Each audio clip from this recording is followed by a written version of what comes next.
श्री हनुमद्स्तोत्रम् यन्त्रोद्धारक हनुमद्स्तोत्रम् नमामि दूतं रामस्य सुखदं च सुरद्रुमं पीतवृत्त महाबाहुं सर्वशत्रुनिबर्हणं नानारत्नसमायुक्त कुण्डलादिविभूषितं सर्वदाभीष्टदातारं सतां वैदृणमाहवे वासिनं चक्रतीर्थस्य दक्षिणस्थगिरो सदा तुङ्गामबोधितरङ्गस्य वातेन परिशोभिते नानादेशागतः सिद्धि सेव्यमानं नृपोत्तमे धूपदीपादिनैवेद्यः पञ्चखाद्यस्य शक्तितः भजामि श्रीहनुमन्तं हेमकान्तिसमप्रभं व्यासतीर्थयतीन्द्रेण पूजितं प्रणिधानतः त्रिवारं यः पठे नित्यं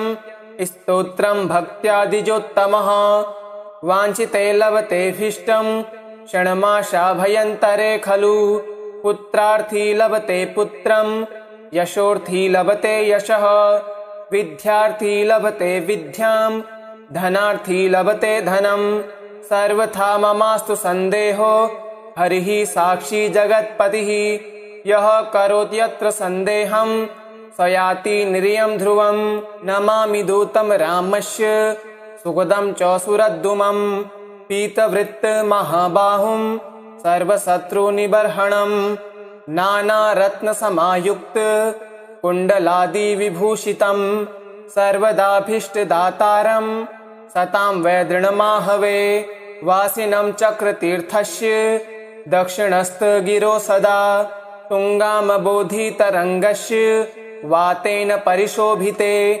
नानादेशागतः सिद्धि सेव्यमानं नृपोत्तमे धूपदीपादिनैवेद्यः पञ्चखाद्यस्य शक्तितः भजामि श्रीहनुमन्तं हेमकान्तिसमप्रभं व्यासतीर्थयतीन्द्रेण पूजितं प्रणिधानतः त्रिवारं यः पठे नित्यं स्तोत्रं भक्त्यादिजोत्तमः वाञ्छिते लभतेऽभीष्टं षण्मासाभयन्तरे खलु पुत्रार्थी लभते पुत्रं यशोर्थी लभते यशः विद्यार्थी लभते विद्यां धनार्थी लभते धनं सर्वथा ममास्तु सन्देहो हरिः साक्षी जगत्पतिः यः करोति यत्र सन्देहं स याति निर्यं ध्रुवं नमामि दूतं रामस्य सुखदं च सुरद्रुमं पीतवृत्त महाबाहुं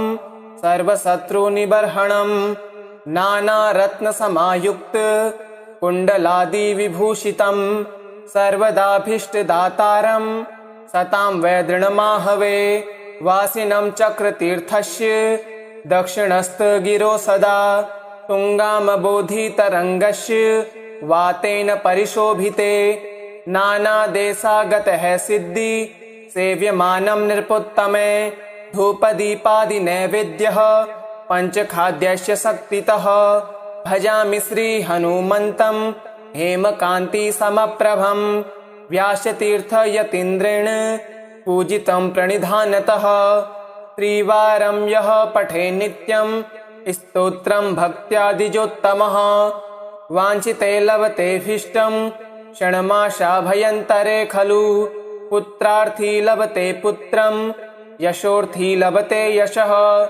विद्यार्थी लभते विद्यां धनार्थी लभते धनं सर्वथा ममास्तु सन्देहो हरिः साक्षी जगत्पतिः यः करोति यत्र सन्देहं स याति निर्यं ध्रुवं नमामि दूतं रामस्य सुखदं च सुरद्रुमं पीतवृत्त महाबाहुं सर्वशत्रुनिबर्हणं नानारत्नसमायुक्त कुण्डलादिविभूषितं सर्वदाभीष्टदातारं सतां वैदृणमाहवे वासिनं चक्रतीर्थस्य दक्षिणस्थगिरो सदा तुङ्गामबोधितरङ्गस्य वातेन परिशोभिते नानादेशागतः सिद्धि सेव्यमानं नृपोत्तमे धूपदीपादिनैवेद्यः पञ्चखाद्यस्य शक्तितः भजामि श्रीहनुमन्तं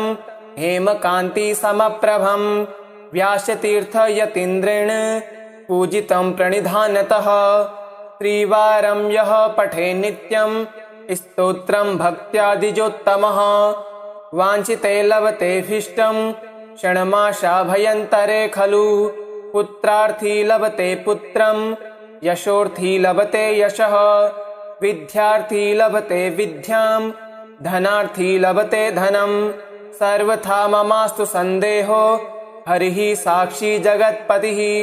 यः करोति यत्र सन्देहं स याति निर्यं ध्रुवं। नमामि दूतं रामस्य सुखदं च सुरद्रुमं पीतवृत्तमहाबाहुं सर्वशत्रुनिबर्हणं नानारत्नसमायुक्त कुण्डलादिविभूषितं सर्वदाभीष्टदातारं सतां वैदृणमाहवे।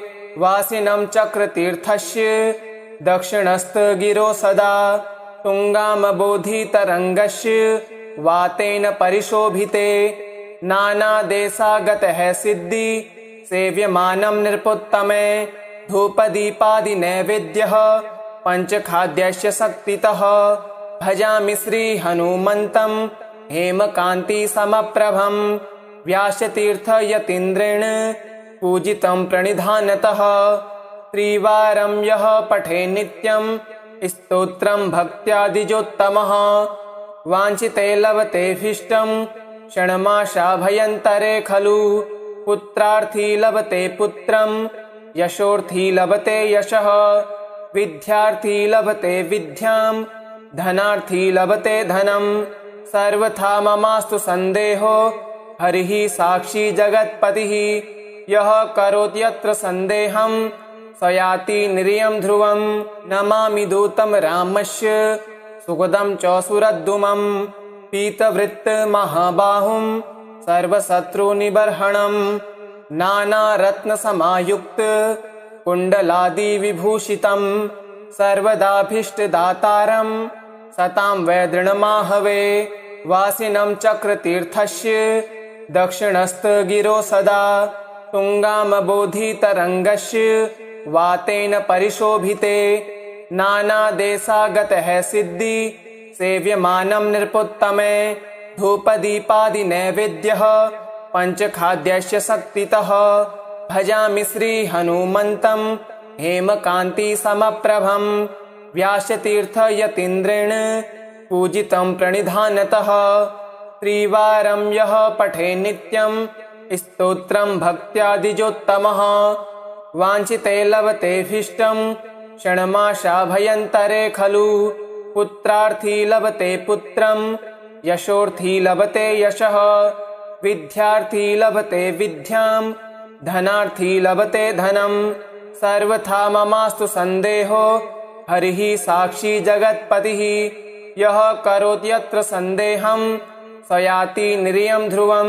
नमामि दूतं रामस्य सुखदं च सुरद्रुमं पीतवृत्तमहाबाहुं सर्वशत्रुनिबर्हणं नानारत्नसमायुक्त कुण्डलादिविभूषितं सर्वदाभीष्टदातारं सतां वैदृणमाहवे। वासिनं चक्रतीर्थस्य दक्षिणस्थगिरो सदा तुङ्गामबोधितरङ्गस्य वातेन परिशोभिते। नानादेशागतः सिद्धि सेव्यमानं नृपोत्तमे धूपदीपादिनैवेद्यः पञ्चखाद्यस्य शक्तितः। भजामि श्रीहनुमन्तं हेमकान्तिसमप्रभं व्यासतीर्थ यतीन्द्रेण पूजितं प्रणिधानतः। त्रिवारं यः पठे नित्यं स्तोत्रं भक्त्यादिजोत्तमः वाञ्छिते लभतेऽभीष्टं षण्मासाभयन्तरे खलु। पुत्रार्थी लभते पुत्रं यशोर्थी लभते यशः विद्यार्थी लभते विद्यां धनार्थी लभते धनं। सर्वथा ममास्तु सन्देहो हरिः साक्षी जगत्पतिः। यः करोति यत्र सन्देहं स याति निर्यं ध्रुवं।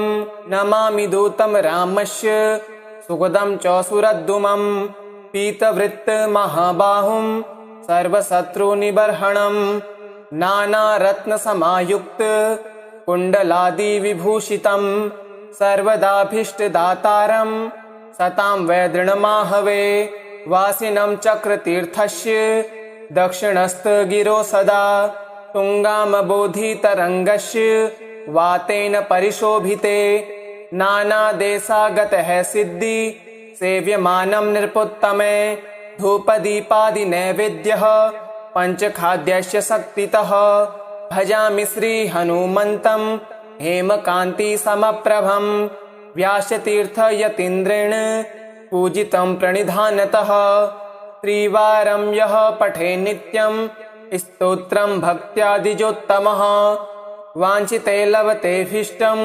षण्मासाभयन्तरे खलु पुत्रार्थी लभते पुत्रं यशोर्थी लभते यशः विद्यार्थी लभते विद्यां धनार्थी लभते धनं सर्वथा ममास्तु सन्देहो हरिः साक्षी जगत्पतिः यः करोत्यत्र सन्देहं स याति निर्यं ध्रुवं नमामि दूतं रामस्य सुखदं च सुरद्दुमं पीतवृत्तमहाबाहुं सर्वशत्रुनिबर्हणं नानारत्नसमायुक्त कुण्डलादिविभूषितं सर्वदाभीष्टदातारं सतां वै दृढमाहवे वासिनं चक्रतीर्थस्य दक्षिणस्थगिरो सदा तुङ्गामबोधितरङ्गस्य वातेन परिशोभिते नानादेशागतः सिद्धि सेव्यमानं नृपोत्तमे